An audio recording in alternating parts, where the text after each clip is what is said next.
Olá, meu nome é Júlia Alves Evangelista, estudo na UEG, Campus Sudeste, sede Morrinhos. Esse áudio está sendo produzido para a disciplina de História da Educação Brasileira, professor Clodoaldo Ferreira Fernandes da Silva. Ele está contemplando o capítulo 2 do artigo Política e Escolarização em Goiás, Morrinhos na Primeira República, Miriam Fábia Alves. O capítulo 2.4, a instrução primária no domínio caiadista, discursos e práticas. Para a gente poder compreender esse capítulo, a gente tem a introdução, que permite que a gente perceba o controle oligárquico que foram utilizados, dentre os quais se destacam a violência e a reformulação das leis estaduais de acordo com seus interesses. Internamente, as questões sociais, as manifestações populares, as dissidências do grupo eram predominantemente resolvidas por meio da violência institucionalizada, o que poderia representar a face selvagem do Estado. No cenário nacional, entretanto, o grupo tentava projetar uma imagem modernizadora do Estado, e a escolarização foi em alguns momentos utilizada como instrumento de divulgação dessa face moderna. A gente percebe nessa pequena introdução o discurso utilizado, um discurso como controle, como uma forma de movimentar uma massa, e não um discurso com a importância do papel da escola de fato, mas sim como um movimento de civilização das pessoas e da população.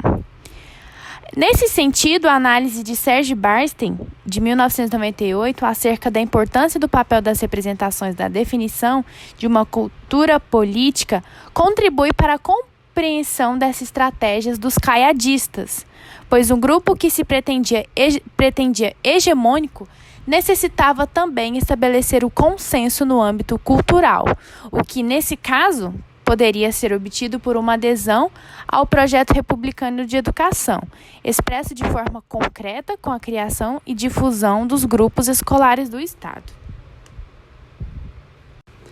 A obrigatoriedade escolar ganhou destaque no discurso político da época como uma das grandes realizações da administração, uma vez que essa medida ganhou respaldo, ganhou força nacional da Liga Brasileira contra o analfabetismo, que parabenizou o governo por ajudar o povo goiano a libertar-se das garras do analfabetismo. A crítica, veiculada em um período com estreitos laços governistas, que já havia divulgado anteriormente a reforma como solução para o analfabetismo do Estado, apontava indícios claros das dificuldades da concretização da reforma de 1918. Essas contradições entre discursos e práticas de uma realidade educacional escrita como ideal e os indicativos de que a situação não era tão perfeita foram uma constante nos anos de 1920. Os artigos de 1929 apresentavam um discurso muito mais agressivo, indicativo de um momento de tensão nesse governo caiadista. A gestão de Brasil Ramos Caiado e de efervescência da oposição no Estado. O intuito de reforçar as suas argumentações, os dados quantitativos que demonstravam os gastos feitos com a instrução pública, incluindo o pagamento dos professores dos grupos escolares, foram utilizados para garantir a veracidade das afirmações. Para tanto, o jornal utilizou a comparação do salário de um professor do grupo em Goiás e em Minas Gerais, considerado o estado mais avançado em instrução pública, e afirmava que em Goiás o professor recebia mais. Nesse caso, a adesão do leitor à sua oposição era buscada pelo argumento de que os professores eram bem remunerados, trabalhavam apenas 3 horas diárias.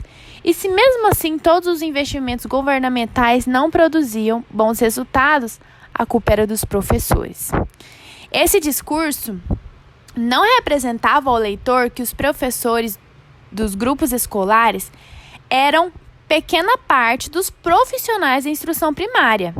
E o que predominava na rede pública eram os professores das escolas isoladas, que trabalhavam por partes de salários e muitas vezes sem nenhuma condição de trabalho. Essa oposição pressionava e exigia um retorno, e o jornal contra-atacava e buscava legitimar as ações do governo caiadista. A criação dos grupos escolares deveria sim representar essa modernização em curso, a das escolas de excelência, com prédios escolares próprios, mobiliário e material didático, melhor remuneração dos professores, o que necessitaria de uma considerável elevação dos gastos com instrução primária. No entanto, os grupos constituíam a minoria na rede escolar. A sua expansão foi inválida e insuficiente para substituir as escolas isoladas naquela década. E em várias experiências contaram com investimentos municipais para a organização da sua infraestrutura. O predomínio das escolas isoladas e os parcos investimentos a elas destinados permitiram a continuidade de problemas antigos na rede escolar goiana. A precariedade do local de funcionamento da escola, a falta de mobiliário e material didático, os péssimos salários aos professores, os problemas com a formação docente e as fiscalizações. É isso. O podcast se encerra agora. Obrigado a todos pela atenção.